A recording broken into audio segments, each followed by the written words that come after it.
Welcome to episode 4 of the Can You Geek podcast. My name is Steve, and this is Errane. How is it going? He is trying really hard to hold back his excitement right now. I'm super stoked about today's episode.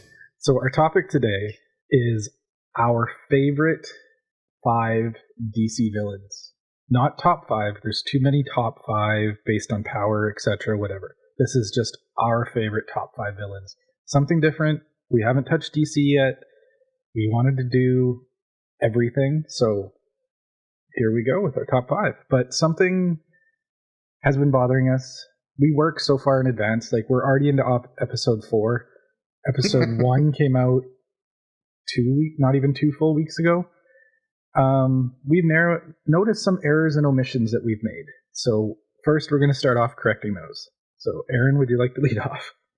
Yeah, for the first part of our Oops segment, I'd like to admit that I patiently wait, conceitedly almost. So if you guys don't know, for all the listeners we do have, Steve does all of the work. So he basically just lets me pitter-patter on here and bullshit with all of you for, whatever reason, or who's it and who's nots. And he does everything behind the scenes. He does all the editing. He does all the marketing stuff. The most I do is retweet shit. That's the best I've got and talk. So as much as I appreciate that. So on Mondays when we release, I get to listen to the product, and I appreciate that from Steve. I will say that we've kind of learned, and today's episode's big, we're using the internet, right? Oh my God, the internet exists. And I will say that in the beginning, I was bad about not using it. Now, there are going to be times where we confidently just say stuff and we think we have it, and I really do. So in episode 1, I was talking about Chris Evans in the Marvel Universe, and I talked about him being in 3 different movies, and one of those I said Marvel Runaways, which is even funnier because later in that episode I break down Marvel Runaways. I meant The Losers. I didn't say The Losers. In my head I said The Losers, but I spoke way faster than I was supposed to, and I didn't fact check myself at all. So I'm just admitting right here, for all of you that have heard episode 1, I meant The Losers, not Marvel Runaways. Marvel Runaways does not have Chris Evans, so if you watched it hoping he'd show up, he never does. I totally Googled afterwards to see if he was in it and got excited, and yeah. I'm so sorry. I'm so very sorry. No, we're going to make mistakes. That's the way life is.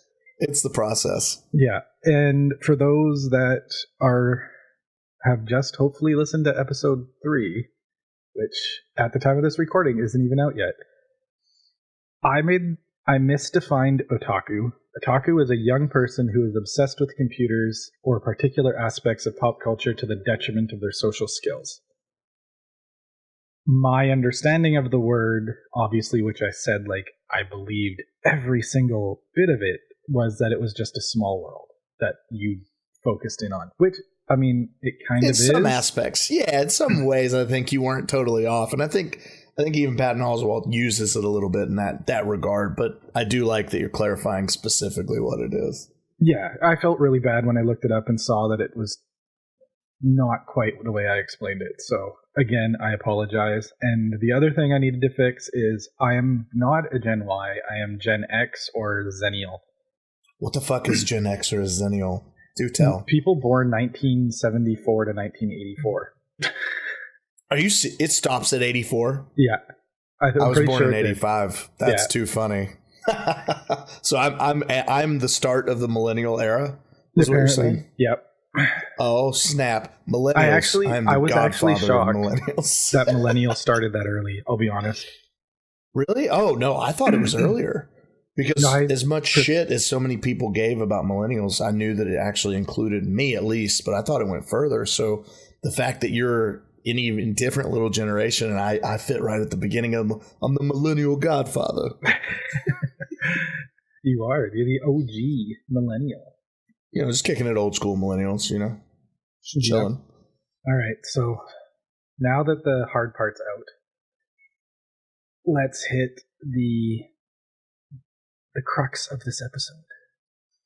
Yeah, I flipped a coin to do this. So just so everybody's aware of our format. Yeah, that's right. Neither of us know each other's list at all. We completely did this separate, didn't tell anybody.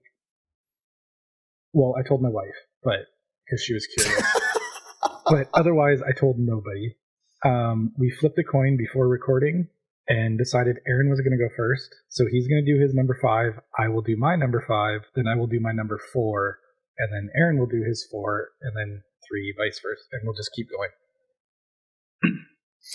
Yeah, and I think we've talked more between last week and this week than we have any other week without even giving away specifically what we're going to do. I think we've just been super, super excited to get to this episode. Oh, and a lot of truth has come. So we've talked about doing different segments, and one of them is like a top number list. So this is an example of that. And then we have the little oops segment that we would like to do. Where we want to be honest with you guys when we find out we mess up, and if you want to tell us we messed up, we are more than willing to accept that fate of admitting that we did so. But with this one, I think, and Steve really pointed it out, this is our top favorite. So these are our top 5 favorite villains in a universe we haven't touched yet. Like he said, we've done Star Wars and Marvel, and we wanted to play in DC, and we really want to round it off. We want to do a lot of different things. Some new news like Endgame is coming out. Shazam, I'm seeing that this weekend, as well as Hellboy. So there's a lot of cool stuff in the geek world, movie-wise, cinematic universe that could be a lot of fun to talk about. But we want to try to show that you won't watch, but the new trailer for American Horror Story came out, and I am geeking hard over that trailer. So there's lots to talk about in the geek world. So yes, we could talk about American Horror Story. I've watched 2 seasons. So the trailer for the new one, they just announced the name and released the first trailer. It's AHS 1984, and it's shot, at least the trailer anyways, like a 1980s style slasher flick. What? That's crazy. Yeah. So the reason that Steve's saying I don't do horror. I'm really, really bad. I'm a giant pussy when it comes to fucking scary things. And it's really tough because my wife loves horror stuff.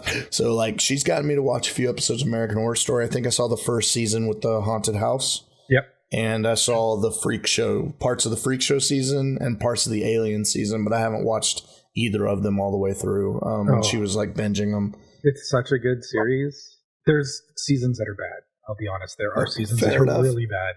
But there's a few seasons I haven't even watched. But I love the concept. So sorry, I got off track there. It's really easy. You know what I mean? Easy with this. So good, so easy to get off track. So with this top list, this is just for us. So for me personally, the way I did my list was top 5 villains that had an impact on me in the DC universe. And kind of a issue that I found when I looked through is I've always stated that, in my comic book world, I've treated DC and Marvel equally. It turns out that is very much untrue. I am very, very hard on the Marvel end compared to DC. And I was talking to Steve about this, and I brought it up, and he made a good point that, in the cinematic universe, Marvel has really been a presence, so that might be a lot of it, and that could be. Yeah. But really, when I think about it, even as a kid, man, honestly, Flash, I hate Superman. I hate Superman with all my heart, I know you do. With all my being. And I did watch episodes of the Superman Adventures cartoon just because, it was a cool cartoon to watch. Yeah. Right. Yeah, it was just a part of childhood, but I still hated Superman. I it's not that I hate Flash. I just never really dealt with Flash. Never dealt with Green Lantern, Wonder Woman, Aquaman. None of that was my thing. Batman was my life. So when we started talking about this, I was like, fuck. Batman's going to be where all my villains come from. And then I was having a conversation with a friend, and I had a really big thing happen. So I hate to say it, but I do hate Superman. And it kind of, for me personally, when you talk about impact in my life and where I've come from and things I've read or watched, this is a list of those impactful moments for me within that universe. So it's going to be interesting to see where your list comes from, because I think you already know what my number 1 is. I think anybody who knows me knows who my number 1 is, but I can almost guarantee I know who your number 1 is. I'm not going to say it, but I can almost guarantee. And when I told my wife who my number 1 was, she paused for a second and then was like, "Yep, I can see it." So, that's awesome. It's definitely going to be interesting. And again, I was shocked when I started to actually put the list down.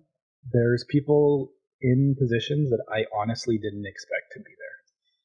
So I did have mine. 1, 2, and 3 have been the same since I was about 8 years old. So when we get to 1, 2, and 3, I'll have a lot to talk about there. But for 4 and 5, they were tough. And I'm going to start with my number 5. Yeah. And the way we're going to lay this out, we kind of want to give you guys a little background. We've been getting some great feedback from fans of the show, early listeners that have been into it. And, we want to kind of give you some introduction to them. So for my number 5, first appearance was as Tommy in Batman number 609 back in January 2003, and as Hush in Batman number 619 in September of 2003. So for those of you guys who don't know, it was created by Jeff Loeb and Jim Lee, and the alter ego, or their official name of Hush, is Dr. Thomas or Tommy Elliott. If you don't know the Hush storyline and why this makes my top 5, and I agree, there's probably an amazing vast amount of villains that are more important to people, but Hush was a moment for me when I read that series, when I read that, when he was introduced and they talked about Batman. And if you haven't read the series, I don't want to give too much away of who Hush is and his background, but he's a childhood friend of Bruce Wayne, and they have this intricate story, this back and forth. And I tell you, when I got to that point in the book where you kind of unfold where Hush comes from and what happened between him and Bruce and what happened with his life, where he went, and Bruce obviously becoming Batman and coming back for vengeance for these crazy reasons. And again, it's been out since 2003. It's 16 years now. So if you haven't read it, I hate to, if I accidentally spoil some stuff, but I'm still going to read it. I honestly didn't even know who Hush was until you said it. I Googled while you were talking. So I'm really interested to hear. So I had a shocker for you. That's fantastic. I'm glad you didn't know who he was. I think my 4 and 5 are more surprising than my 1, 2, and 3. So I feel bad for that. But for me personally, the other 3, just like I said, since I was 8 years old, this was a story that was introduced to me. I didn't read it back in 2003. I think I was a junior in high school then. And I didn't read the Hush story until I was an adult in the Navy, and somebody recommended it to me, and I read that little piece, and it's an incredible part of the Batman timeline from that moment. And Hush is just a really cool character, and his interactions with Batman, just for me, it was a lot of good shock value. It was a lot of fun storytelling, and I personally thought he was an incredible villain and adversary for Batman. Honestly, super intrigued to read the Hush series. Oh, sorry. My throat's bothering me today. Stop dying on me, Steve. No, I cooked something really good and the flavor's still in my mouth and it's just staying there and it's just killing me. It's one of those good flavor phlegmy moments, which sounds horrible to people in the podcast, and I apologize. Today's the day we lose Steve. He's going to die of flavorfulness. It's going to happen. So I am really intrigued, and I'm going to bookmark the Hush, and I will find the book because I do really want to read it now. Yeah, man, it's good. Hush is good. It's a good timeline. It's a good piece segment for Batman. I definitely recommend it to anybody who doesn't know who Hush is or doesn't understand kind of all that background of them. So my number 5 is also from the Batman universe. He made his first appearance in Batman number 1 back in 1940. The origin of him is a bit, depending on who you believe, is a bit up in the air. But basically, there's 3 people that are affiliated with his creation. It's Bill Finger, I already know who this is, Bob Kane, and Jerry Robinson. I figured you knew who it is. I already know who this is. It's the Joker. For those that don't know, it's the Joker. He is my number 5. I actually expected him forever. I thought he would be my top 3. And we sat down, started to do this list, and I slowly started to put people higher and higher above him, and I was very shocked. For a while, he almost hung out my honorable mention, but I brought him back up because so as weird as it is, the comic Joker never really hit home. It's always been the TV or movie Joker. So the original Jack Nicholson, just, I don't know what the way he did it, it was so comedic but creepy at the same time, and just really resonated with me watching the movie.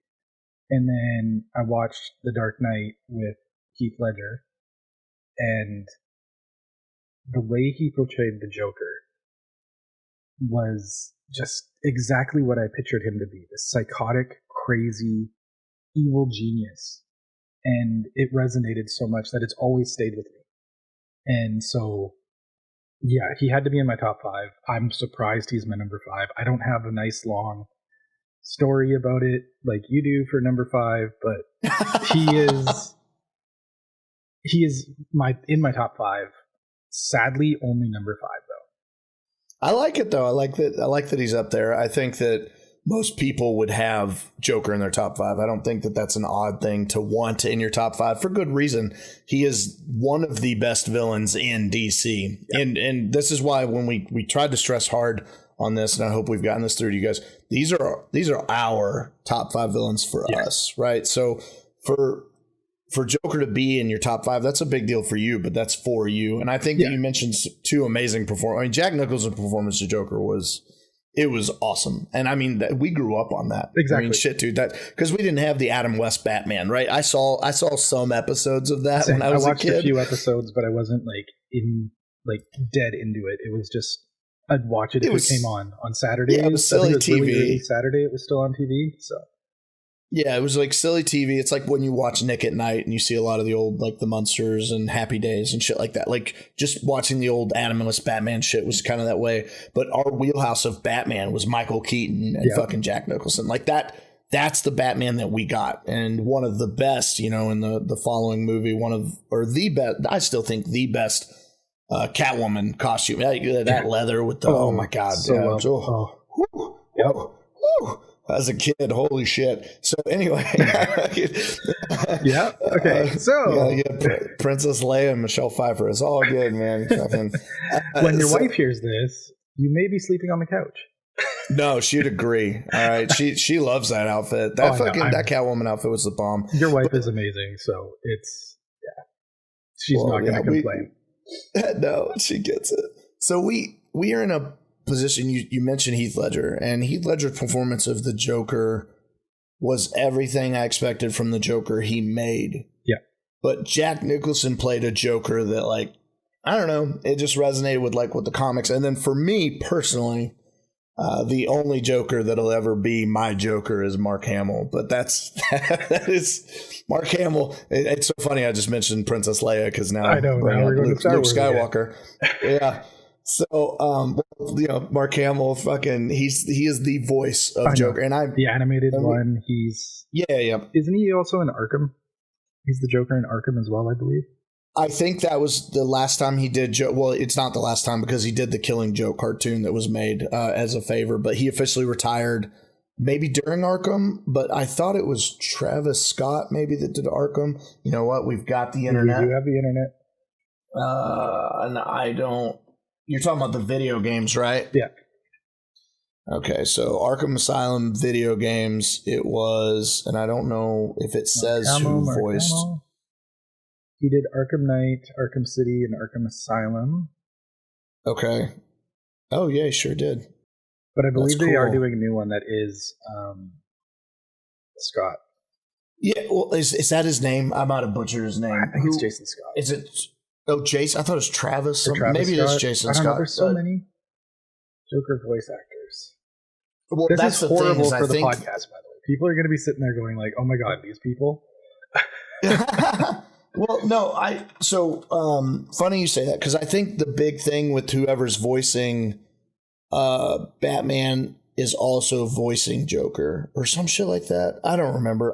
This is something that's a look up. We'll bring this back. Yeah. We'll have a oops moment where we can bring it. I'm sorry, folks. We got kind of off track there, but Joker's a big deal.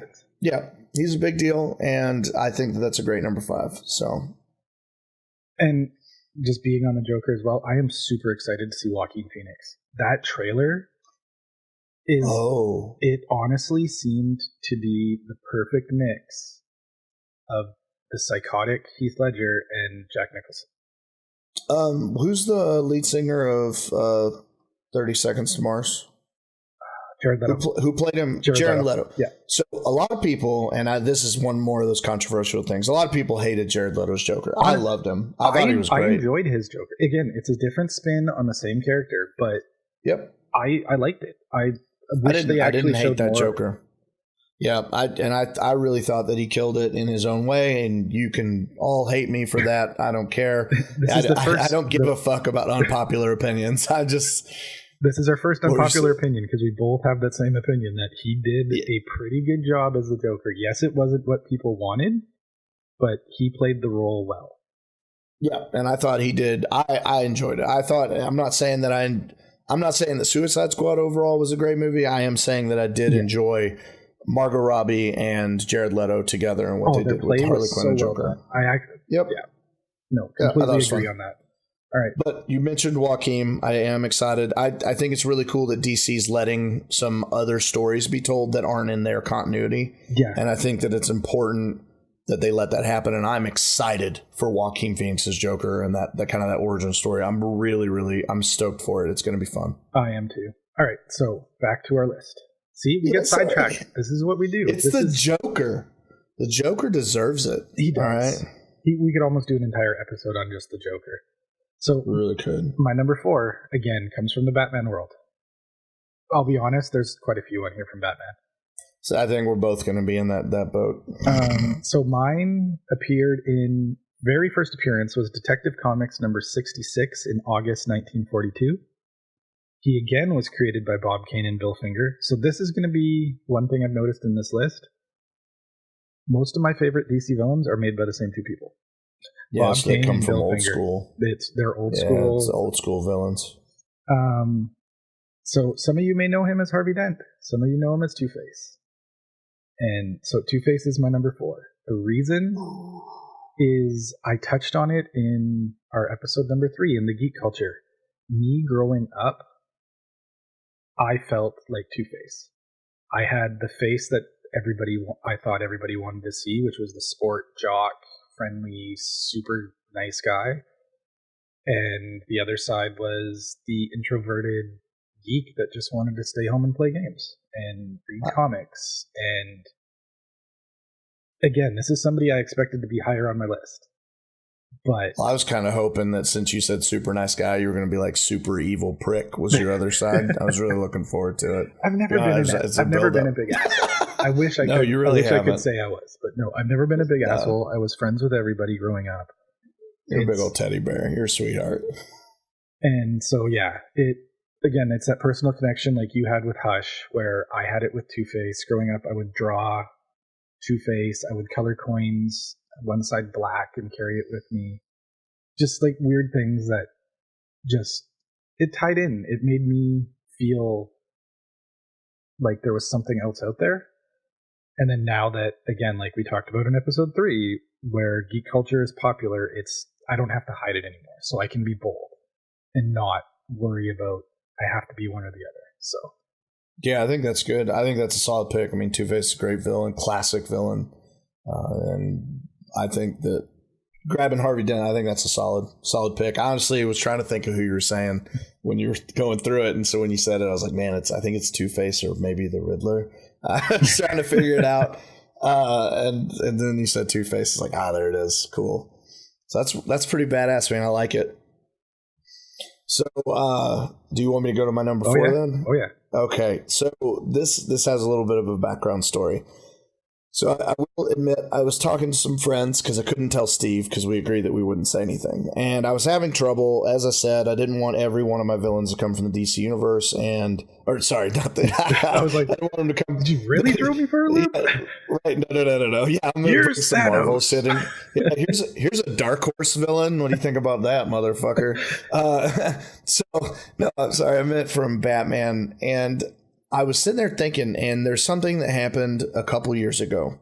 So this couple years ago, I'm talking to a buddy, and he's telling me things, and he said nothing about this. This isn't, but for some reason, the conversation with my friend Tim, it triggered this inspirational moment, and I had an epiphany, if you will. So a couple years ago, there was a crossover that happened, and if you guys don't know, DC, upon acquiring a lot of different older companies like Charleston Comics, things like that, they've got a lot of different stories. Well, a couple of years ago, they decided to do some really fun stuff and merge 2 universes together that have never been merged together. So in 1986, there was a book called The Watchmen that released from Alan Moore and Dave Gibbons. This brought about a whole universe on Earth. So like our real Earth, if superheroes existed, and not really even super, just really greater than life beings other than Dr. Manhattan, who comes later. If you haven't seen the movie The Watchmen, I think it's one of the best renditions of a comic book type. Oh, so true to the comic. It is, and there is one big difference. If you haven't seen the movie, that's too fucking bad because I like to talk about this. So in the movie, they did some necessary changes. If you don't know specifically my choice for number 4, though making his first appearance in Watchmen number 1 originally as a hero and could still be argued as a hero, I don't give a fuck. He is my number 4 villain. His alter ego being Adrian Alexander Veidt, who is also known as Ozymandias.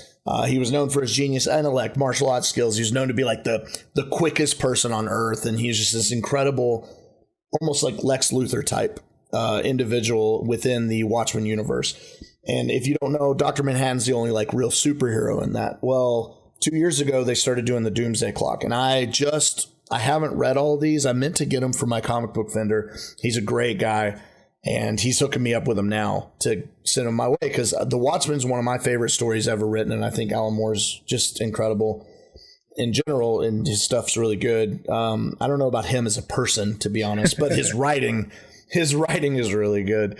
And Ozymandias was this villain. So as I'm watching or reading The Watchmen and falling in love with Rorschach's character and seeing kind of how everything goes, at the end, Ozymandias is trying to unite the world, and he sacrifices millions of people to do it. And it's almost like in philosophy, you talk about like the trolley issue. And if you guys don't know what that is, it's basically you have like a trolley on a track, and the only thing you can do is steer it one way or the other. And I'm probably butchering this, but either way, there's like one construction worker who can't move out of the way, and there's like 5 construction workers. So the dilemma is, do you let it just keep going and kill the 5, or do you take it off the track and kill the 1? And you don't have a choice outside of that. Like, that's the dilemma. So it's basically sacrificing few for the many. Ozymandias' whole purpose was that he was taking all these artists and these creative people off to this island and making them generate and create this alien looking being. And he explodes it into New York City's the main plot place, but it basically is killing millions of people, and it makes Earth in general come together to face one enemy. So he's uniting Earth at the sacrifice of millions. And Dr. Manhattan kind of leaves to another place. And so Doomsday Clock takes place right after this event. It takes place in 1986, dude. So this is like so many years before, right? The Watchmen was written, and now we're way in the future, and they've merged the DC universe and the Watchmen universe. So now I can officially say Ozymandias is one of my favorite villains. He's one of my favorite villains in the DC universe. It's so cool to see and say it because he's such an incredible villain / kind of almost hero in a way, like depending on how you look at it. But Doomsday Clock kind of officially announces him as a villain because what happens is it's discovered through Rorschach's journal that Ozymandias, everything he did, it got found, and now he's followed Dr. Manhattan to DC universe. So now him and Rorschach are in. Yeah, it's just super, super cool. I'm excited to read the whole thing. And right now, Dr. Manhattan's kind of the big bad guy. So and there's no real way to stop. I'm interested to see how they stop him. So apparently Superman either kills him or he kills Superman. Something happens. And it's in a crazy moment right now. I'm super excited about it. Really, really stoked.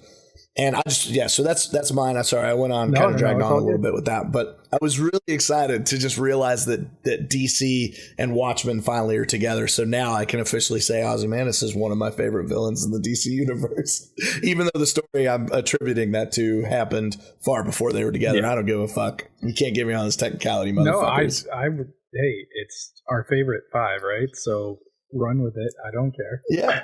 One thing I was gonna say is I've discovered partway through this that your list is probably gonna make me spend a buttload of money at a comic store. Oh shit! No. You're done after this. That's the only 2 that are gonna. You can. Well, one, Alan Moore's graphic novel is. You should just read that if you haven't read The Watchmen. But the Doomsday Clock apparently is amazing. Like, it's an incredibly written story. So I'm really excited to get my hands on it and put eyes to paper and just see it. For you guys who don't know, I don't do digital comics. I prefer just to read the paper ones. That's just how I am. I collect them. I have digital. Having him on the podcast is actually surprising. Here we are, people. What's up? Yeah, like I said, my wife and I still buy Blu-rays. All right, we don't. No, fuck you all if you don't like it. I don't care. At least it's not beta. So I like. But okay, I guess it's me. We're number 3. Yeah, back to number 3. We had enough. Okay, so as I said before, my top 3 haven't changed since I was like 8 years old. They haven't changed for good reason, because I think these are some of the best villains in my life, and they won't ever go away. So the first ever time I had a book that was all wrinkly. So since I've become a comic book collector, sorry, that was kind of random, but since I've become a comic book collector, I've gotten my hands on certain books. So when I was a kid, I read comics all the time, but none of them really had any significance, right? Like it was the purity of a kid just reading books. Like I just enjoyed the comics. None of them had real value, especially since most of the comics I read, I mean, I was born in the mid 80s. So all my comics are from like late 80s, early 90s, where it's a plethora. Like after the 70s, basically all comics were mass produced like crazy. Value went through the floor. Yeah, exactly. And that's precisely what happened. So I had a book that I thought was the coolest book in the world. It's a red cover. It had these really sick letters on it that just looked neat. And part of it was an Omega symbol, which was really badass. And you had this chick, man, and she's on this fucking hover thing, and it looks fucking awesome. And I just thought it was some of the coolest art. Plus, you just see her clothes. There's a lot of things that goes on inside of it. But it turns out I have a 9.8 CGC graded version of this book now, but I still have my old original crinkly fucked up version that's been read through many times. That was Omega Men number 3. This book was released in June 1983. I got it out of some trash bin with a bunch of other old books, and it was the first appearance of Lobo. So Lobo's had an interesting story. He's got a lot of different books since New 52, Rebirth stuff's happened. And he's been in a lot of ways, sometimes kind of viewed as an anti-hero / villain, but the guy is crazy. So he's got superhuman senses, strength, speed, stamina, varying durability. He's got regeneration, immortality, genius level in there, like cloning, right? And he's got the red power. The dude is nuts. He's insane. He's cool. He's your typical badass biker looking guy. And I've got nothing else beyond that, because like really that was the one book I ever had with this random ass character. And it's the only book I had as a kid that was like the first appearance of anything, right? So, and I didn't know any better, but it was just, I loved his character. And so since then I've followed him, and I love Lobo. I think he's one of my favorite directors of all time is the guy who did Snatch, Lock, Stock, and Two Smoking Barrels, Revolver, so many fucking great movies that he's done. And he was supposed to do a Lobo movie, and I think that it got Guy Ritchie. Yeah. I think that it got canceled. So now apparently he's going to make a live action debut. So at some point, they didn't cancel the movie. It's now being done by Michael Bay. Oh no! Please tell me that's not true. No, it's true. It's sad. It's so sad. No, it's true. I don't know if I can see it now. Then Michael Bay ruined so much of my childhood already. He's taken away so many things from me. How could he do this? He apparently started talks early last year with DC to do it. Oh my god! But apparently he's in season 2 of Krypton. Yeah, apparently. Oh, they have a picture of the book. There it is, red, and there he is on his hover bike with the chick hanging off of it with her clothes all ripped up. Yeah, it was a horny little child. Anyway, it doesn't matter. Lobo is awesome. So he's got some really cool story about him. Yeah. He's just a neat character. He's fun, and I love him very much. He didn't make my top 5, but he is definitely one of the more entertaining characters. Yeah, he's super fun. He is. Like, you look at him, and it's just, you're like, this dude's gonna kick some ass. Like, it's just the way it is. That's a fucking fact, sir. Yes, sir. All right, so my number 3. Again, we're going old school. We're going back to Batman. He appeared in World's Finest Comics number 3, which released World's Finest. Yeah, which released in September 1941. Wait, what's Wonder Woman's first appearance in comics? Hold on, I'll look it up. I got this. You just keep going. Yeah. Again, made by Bill Finger, Bob Kane, and Jerry Robinson. He's been in quite a few movies, but it is the Scarecrow, aka Dr. Jonathan Crane. Ooh, I like that. So he has an interaction with Hush, so you're going to have fun with that. That's important. There's an important, it's really, oh my God. Yeah, he is, again, personally, it's the whole, night terror, nightmare, psychological.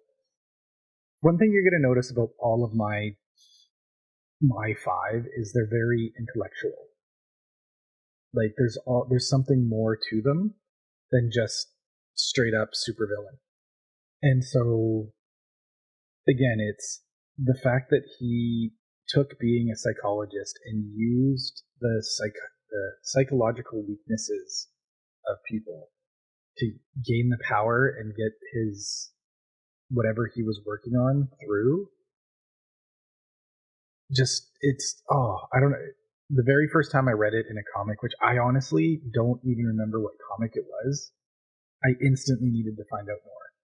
And then seeing Cillian Murphy play him in the Dark Knight trilogy, again, was so well done. Coolio doing him in Batman and Robin, though?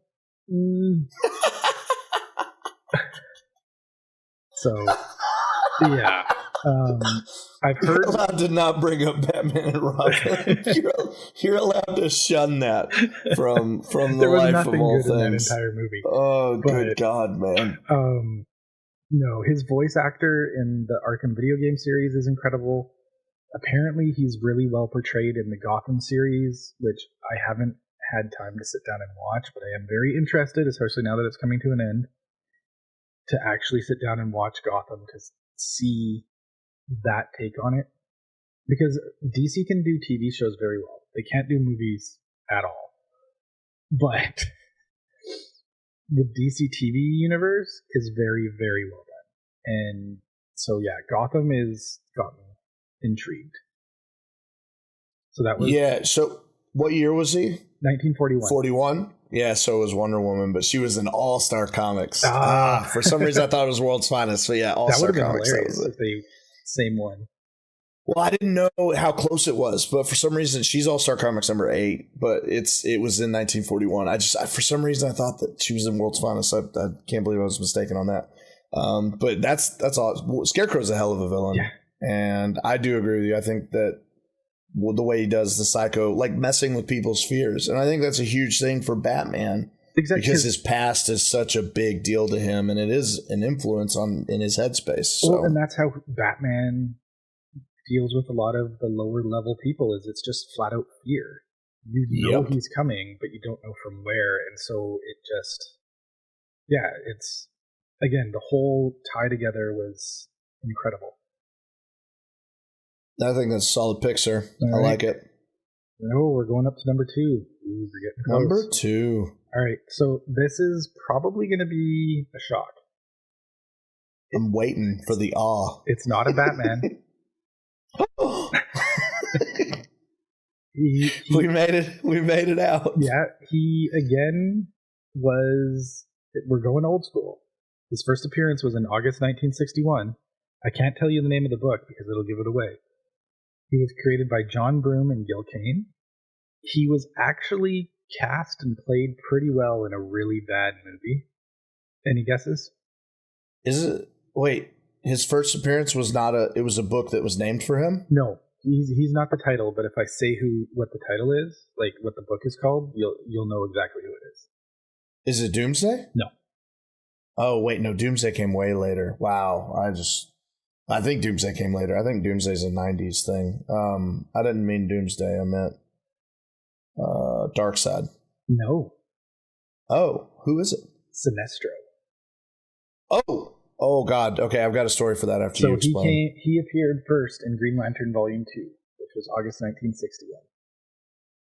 Yeah. And again, I liked the way they portrayed him and the story he developed, where he was this good guy that through fighting and being a Green Lantern, thought he needed more something to be better, and his strive for perfection made him form the Sinestro Corps and a few other versions, I believe, of the Green Lantern Corps that were evil.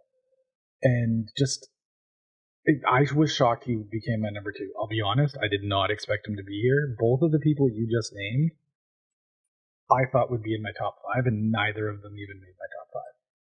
So which ones you talking about? Darkseid and Doomsday. Darkseid and Doomsday. Yeah, both of them, because like an honorable mention, and I'm getting away from Sinestro, but Doomsday changed my childhood. The Death of Superman was the hardest comic I ever read. So why he's not in my top 5 is very shocking to me. But as I went through the list, I went for the stuff that hit personally, and I loved reading Sinestro about like the different versions of him, the different things that was happening. And he's honestly one of the few things I liked in that Green Lantern movie. Oh, really? Yeah. Like you didn't mind that part of it. He was one of the saving graces of that movie, because they played, his casting was actually pretty well done to the comic in looks. The actor played it pretty well. I don't know. Out of that entire movie, it's one of the few things I can watch. So I've got my story with that, and I hate to make you sad right now, but I'm going to, and I'm going to hit you with 2 blows. I'm going to sock you twice, and it's not on purpose. So as I said before, I am not a big, like, I never was big into Green Lantern. I have no problem with Green Lantern. I think that Green Lantern's a cool superhero. So, but I had a first appearance of Sinestro. I also had a first appearance of Galactus, which also is the first appearance of Silver Surfer. So, and I traded them both away so I could get a first appearance of Venom, as well as a first appearance of Poison Ivy, and a origin story of Batman's old Robin turned Dark Knight? Darkwing? No, Darkwing. Nightwing. Nightwing, thank you. God, I brain farted. I almost said Darkwing Duck just for fun. But yeah, Nightwing, thank you. So for an origin story of Nightwing, I traded away first appearance of Sinestro, first appearance of Silver Surfer / Galactus, which it's a mistake now, because guess what? I got those. And then my wife surprises me with one of the most amazing gifts ever. She has a graded, beautiful copy of the first appearance of Venom, which is Spider-Man 300. So now I have 2 copies of this book, and I've lost my first appearance of Sinestro and my first appearance of Silver Surfer / Galactus, which is a Fantastic 448, if nobody knows what that is. And it's a big book, and you're all probably mad at me over the internet, probably throwing things at me. Just so you know, both of those books weren't in great condition when I traded them away. But it sucks to lose a piece of comic books history like that. And I definitely probably traded for the worse, especially since I ended up with a really nicer copy of Spider-Man 300 later. But anyway, I've just now brought Marvel into it. But Steve loves Silver Surfer, so I just decided to sock him a couple times. Oh, it's there so with dirty. the Silver Surfer Sinestro. In the last episode, we talked about 2 times things have been taken from me. Yeah. Just kick me I'm here down. for you, It's buddy. okay. Yeah, it makes me sad because I'd have much rather gifted them to you. Oh, like you'd had a first appearance of. I didn't know you liked Sinestro that, but Sinestro's a great villain, man. I think that's a good pick. I like it. I hate to hurt you with knowing that I had a copy of his first appearance. Yeah, no, it doesn't hurt too bad. It's okay. It doesn't hurt. Okay, that's good.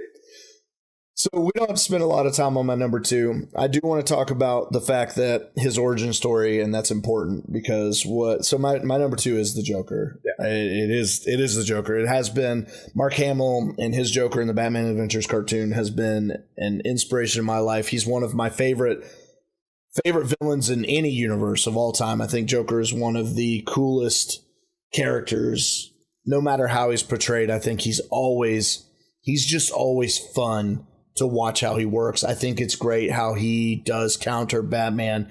And more specifically, we were talking about, so it's funny because I do love Alan Moore.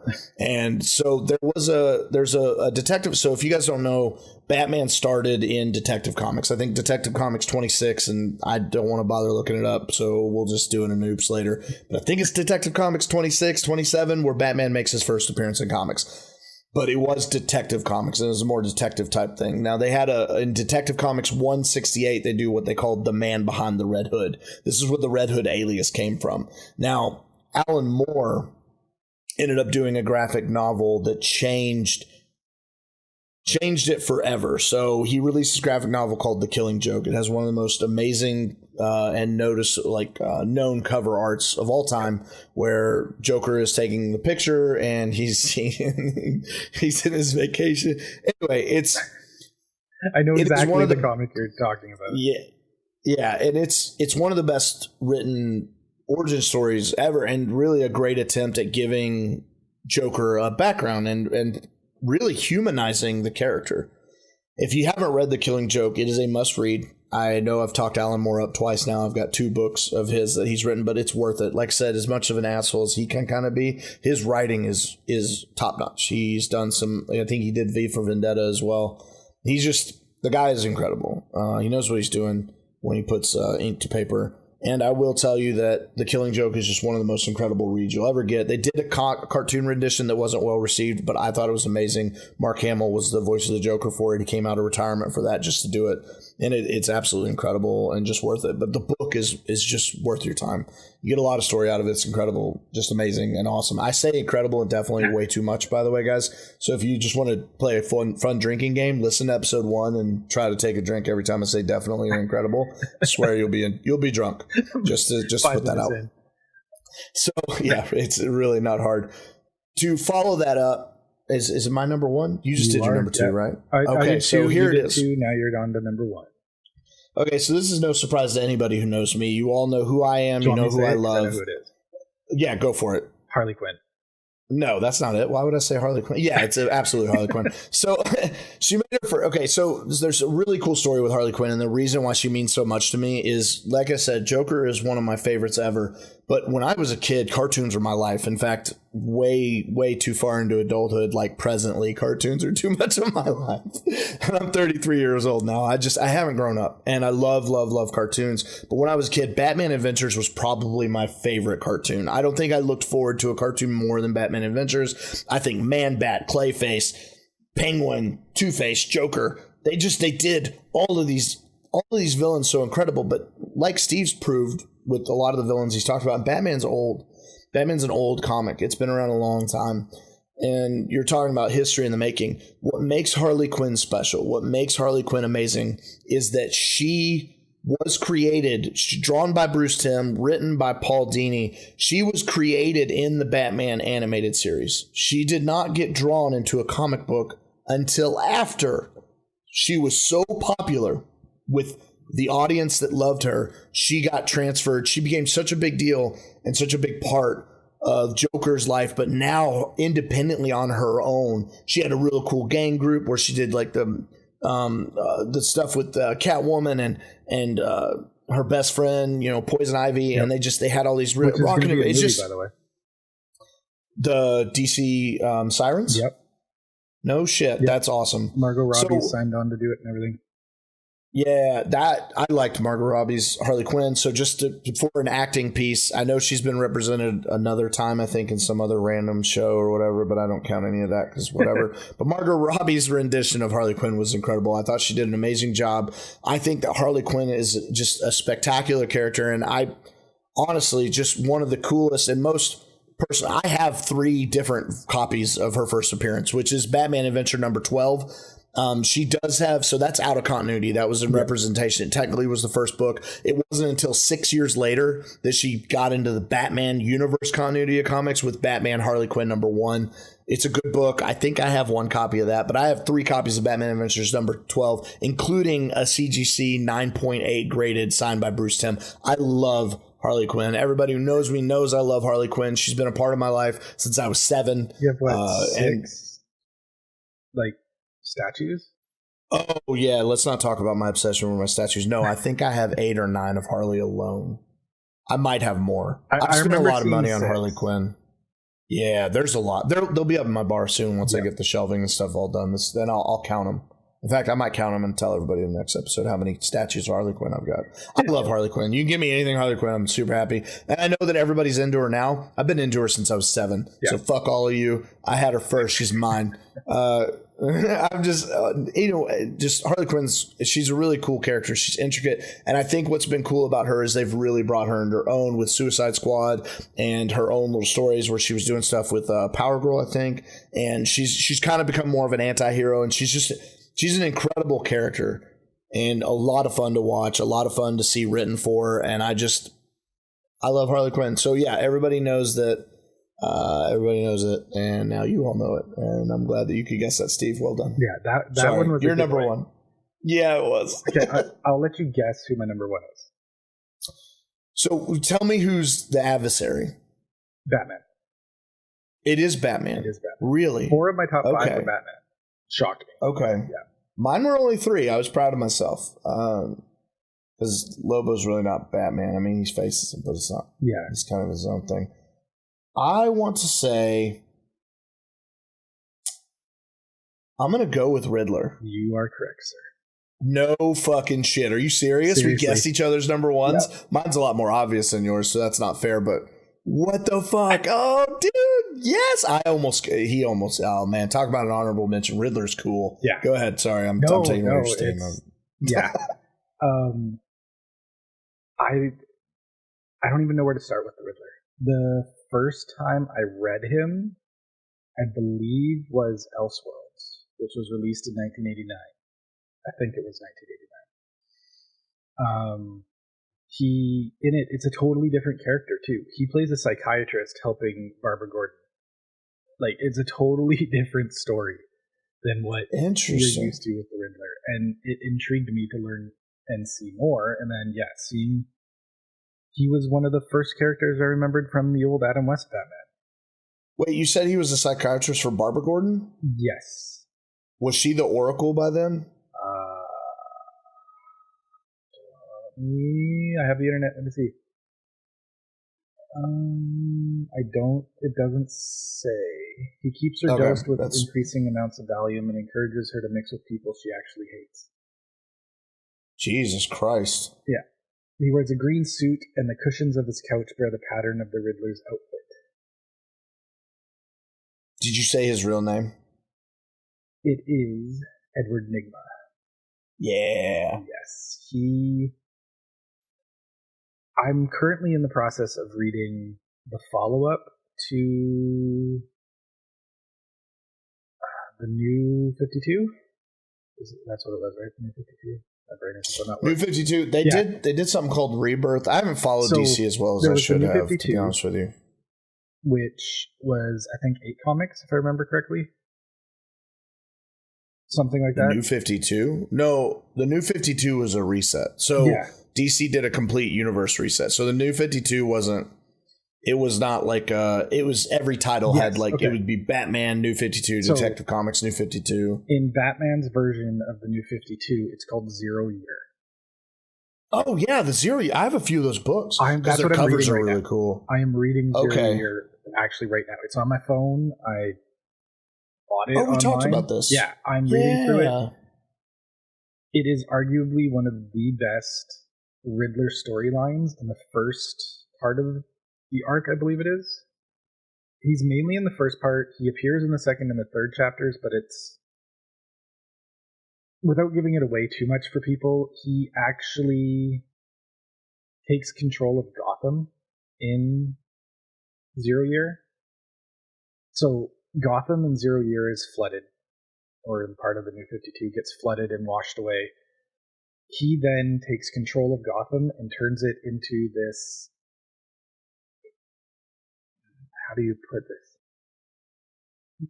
Savior land for intelligent people, where only the intelligent are supposed to survive and thrive. And he beats Batman a couple times in it. Like, it's so well done. he easily took my number one. The initial concept for the logo for this podcast was the Riddler question mark. Yeah, I do remember you saying that. Yeah, the designing it for kind of gave it its own little geeky way, but I mean, it makes sense to give it the Riddler's question mark because it's super good. Yeah. And I have a Riddler cane somewhere. Oh, everything about him is like the sneaky intelligence he had in all the shows where you didn't quite realize how super smart he was. It just, yeah. Even the bad version that nobody wants to talk about with Jim Carrey. I loved it. I loved that. As a kid, dude, we might not talk about Batman and Robin because it was terrible. I absolutely loved like everything to do with the Riddler. It's the same. You and Harley Quinn, that's me and the Riddler. I absolutely love the Riddler. I'm working on getting a collection of stuff for him, but yeah. Dude, that's a solid, man. I like it. I like that choice. I think it's good. Yeah, so fuck, man, that's a good list. It was a good list indeed. It was good to get that out. Yeah, and we want to stress you guys, for all of you that are supporting us, we really appreciate it. It means a lot to us that you're listening, and please spread the word. I think Steve always puts in the show notes any contacts you can do. I think we've opened up a Discord now. If you guys want to come, we've got a public part of that for the general public to kind of give ideas and kind of be involved in the community. I'll have that link in the show notes starting this week. Yep, and you can always catch Steve has our Can You Geek podcast account on Twitter. Yep. I think you can just @CanYouGeek, all one word or all one. That's how Twitter works. I'm really bad with Twitter. No, that's exactly how it works. And I think mine's Southam Designs. I don't know. Either way, it doesn't matter. It's all in the show notes. Steve does all the work. He does everything. Yeah, those are in the show notes as well. If you have any questions you want to ask us, because we would love to do a Q&A mailbag episode. It's on our list. We want to do it. We just need more questions. You can either join the Discord. We'll have the link in the show notes as well, or you can email us at show@canyougeek.com or just tweet us. Anything. Just say, show question, #CanYouGeek, whatever you want to throw in there. Just tag us so we know. And we're gonna hopefully do a once a month Q&A session. If we keep these half an hour segments, which again, we're going way over. We're almost at an hour. So here's another hour episode. Yeah, episode surprise. But we knew this one was going to be long. We knew it. Yeah, we really did. We're going to be anywhere from 30 minutes to an hour. That's our goal. Try to keep it closer to 30 minutes for people on short commutes. We understand. We get, you want to listen to us on the drive into work, the train in, whatever you do. We don't want to make you have to try and listen to us on the way home too, because who wants to hear my voice on the way home? I definitely don't want to hear myself all day. I already hate my voice as it is. So, but yes, thank you to everybody that's listened so far, and continues to listen. And yes, share the word if you like what you're hearing. Tell your friends. Say, hey, give these people a shot. We're two guys learning how to do this as we go along. So it is a process. You will hear our sound improve every episode. And so as the sound improves, hopefully our topics don't get worse. Yeah, maybe they will, though. It's very possible. Eventually we're going to run into something. I don't know if we can keep talking all the time. Yeah, I don't know. Who knows? Let's find out. Yeah. I'm willing to see if we do. Exactly. So, on that note, we'll end this a great episode and say see you guys in a week. I'm Steve. Yeah, thank you guys so much. I'm Errane. Hello. And goodbye. And I'll steal Aaron's sign off from last week. Later, nerds. Today's music is used by permission from the artist Broke for Free. The song is called Something Elated. You can find it on freemusicarchive.org under the user Broke for Free.